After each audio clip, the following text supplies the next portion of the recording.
Connections between coronavirus and the climate crisis and the danger of ecofascism. Brought to you by the Boston Climate Strike. In a time when the coronavirus is dominating the news, one question that many of us might have is whether the COVID-19 pandemic has any links to the climate crisis. Certainly, the drastic global actions that have been taken, in terms of lockdowns and travel restrictions, demonstrate the power of our government in such times of crisis. Simultaneously, the pandemic has exposed many faults within our current healthcare, political, and economic system. Parallels between these two contemporary crises can certainly be drawn.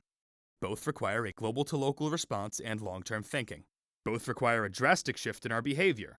Both need actions to be guided by science. Both have exposed faults and inequality within our current system. Both require fundamental changes to our system to protect the most vulnerable and disproportionately affected among us. There is direct correlation between the two crises as well. A new nationwide study from the Harvard School of Public Health has indicated that coronavirus patients in areas of the country that had high levels of air pollution before the pandemic are more likely to die from the infection than patients in cleaner parts of the country.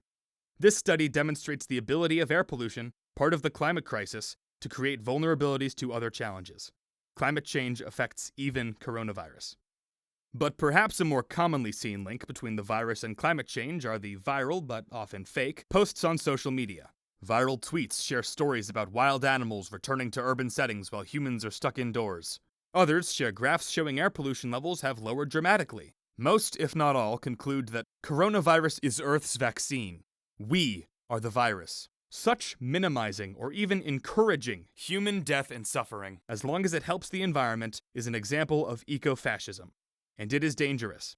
Carbon emissions and air pollution levels may have plummeted, but this stance has serious flaws. Those disproportionately impacted by the pandemic are impoverished, disabled, and aging populations. Such ecofascism is also a misunderstanding of the larger problem.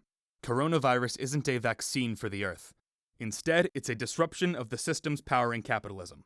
And most who are affected by these crises are not the ones who create the problem.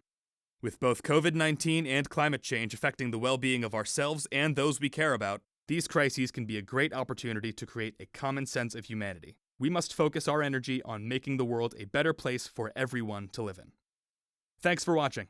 If you're curious to learn more about this topic, be sure to check out our resources linked here for more readings, fun activities, and articles about related topics.